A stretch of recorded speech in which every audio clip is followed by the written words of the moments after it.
था कि इस केस में कहीं से भी हमारी कुछ भी लापरवाही नहीं है जी। जो हमने ये सिजेरियन करके बच्चे को निकाला है तो हमारा मेन मकसद तो यही था ना कि बच्चे को बचाना है।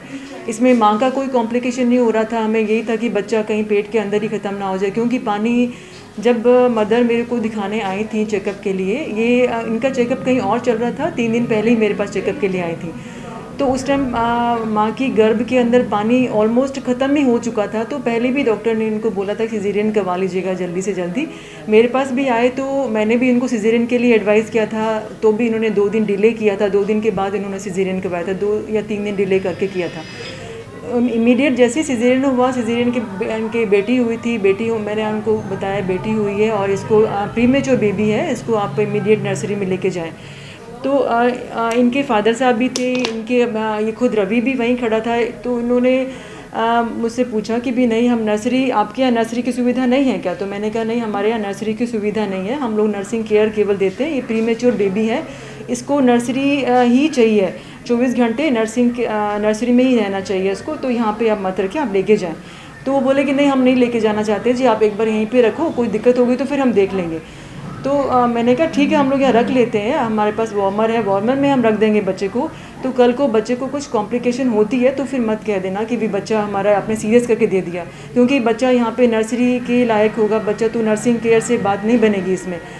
तो ये हमारी बात हुई थी और तो उन्होंने बच्चे को यहीं पे रखा। उसके फादर भी बोले कि यहीं रखना है, रवि ने खुद ने बोला कि मुझे यहीं रखना है, हमने कोई ऑप्शन नहीं दिया था। रवि जो बोल रहा है ना ऑप्शन, ये बिल्कुल सरासर गलत है। और ये मेरे कैमरे में रिकॉर्डिंग है, मेरे पेशेंट्स वहाँ पे आसपास और भी खड़े थे, मेरा स्टाफ था, सभी गवाह हैं इस चीज़ के कि बिल्कुल भी हमने कोई ऑप्शन नहीं रखा होता है इसके अंदर। ये उनकी तरफ से क्वेश्चन आया था कि जी हम बच्चे को यहीं रखना चाहते हैं, हम लेके नहीं चाहते। वो मुझे नहीं पता वो क्यों ऐसा कह रहे थे, लेकिन उन्हीं की वर्डिंग्स थी, मेरी तरफ से ऑप्शन नहीं गया था ये फिर 2 दिन, 1 दिन बच्चा पूरा वैसे ठीक था, बच्चे की कंडीशन ठीक थी। 1 दिन के बाद ये बच्चे जो प्रीमेच्योर बच्चे होते हैं ना, उनका ऐसे ही होता है कि भी 24 घंटे या 48 घंटे वो ठीक चलते हैं, उसके बाद उनमें कॉम्प्लिकेशन आनी शुरू होती है। और इस बच्चे में भी जो कॉम्प्लिकेशन आई थी वो भी वेल नोन कॉम्प्लिकेशन थी। ऐसा भी नहीं है कि हम लोग इसको बेबी नर्सरी में चला जाए तो 100% वो बच्चा सर्वाइव कर जाता है, इस बात की बिल्कुल भी गारंटी नहीं होती है। ये सभी पीडियाट्रिशियन आपको बता देंगे, कोई डॉक्टर आपको बता सकता है, कोई समझदार आदमी की भी 8 महीने 7 महीने 24 दिन इसके हुए थे, उस दिन उसके 8 महीने हो गए थे। तो इतने बच्चे में कॉम्प्लिकेशंस आती हैं। तो यहाँ पे उस दिन रात को जब बच्चा रोया था तो जब भी रोया तब हमने देखा है, और ना रोया तो भी सिस्टर गई हैं देखा है। 12 बजे वो रोया था, उसके बाद 4 बजे फिर सो जाता बीच में। थोड़ा बच्चे ऐसे करते भी हैं, रोते हैं सो जाते हैं, लेकिन जब 7 बजे जब बच्चा थोड़ा हमें लगा पेट में थोड़ा सा इसका डिस्टेंशन है, थोड़ी दिक्कत है, तो हमने उनको इमीडिएट बोल दिया आप लेके जाओ। सिस्टर ने मुझे उसी टाइम बोला कि 7 बजे सुबह कि आप बच्चों को जी थोड़ा सा मुझे लग रहा है थोड़ा डिस्टेंशन हो रही है। तो मैंने कहा ठीक है, बच्चे को इमीडिएट लेके जाओ फटाफट। रात को बच्चा रोता था, थोड़ा वो चुप भी हुआ था, 2-3 घंटे बिल्कुल सोया भी था बच्चा, ये कंडीशन थी बच्चे की।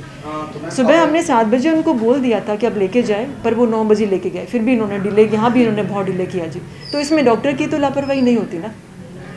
आते ही हमने बोला, अगर वो नर्सरी में ले जाते सीधा फर्स्ट डे ले जाते तो ये सारा बच्चा बचता नहीं बचता वो बात की बात है, लेकिन उनको तसल्ली हो जाती कि भी हाँ कम से कम हमारे नर्सरी में ट्रीटमेंट तो हुआ है, डॉक्टर का हम पे आरोप नहीं लगते, बस ये था। तो मैडम अब सेटिस्फेक्शन हो गई है जो पेशेंट था? अभी उन्हें हमने समझाया कि भी ये इस तरह के जो कॉम्प्लिकेशन आते हैं, शायद डॉक्टर जो सरा ने भी बोला होगा कि भी ये बच्चों में वेल नोन कॉम्प्लिकेशंस हैं, प्रीमेच्योर बेबीज़ में ऐसा होता है।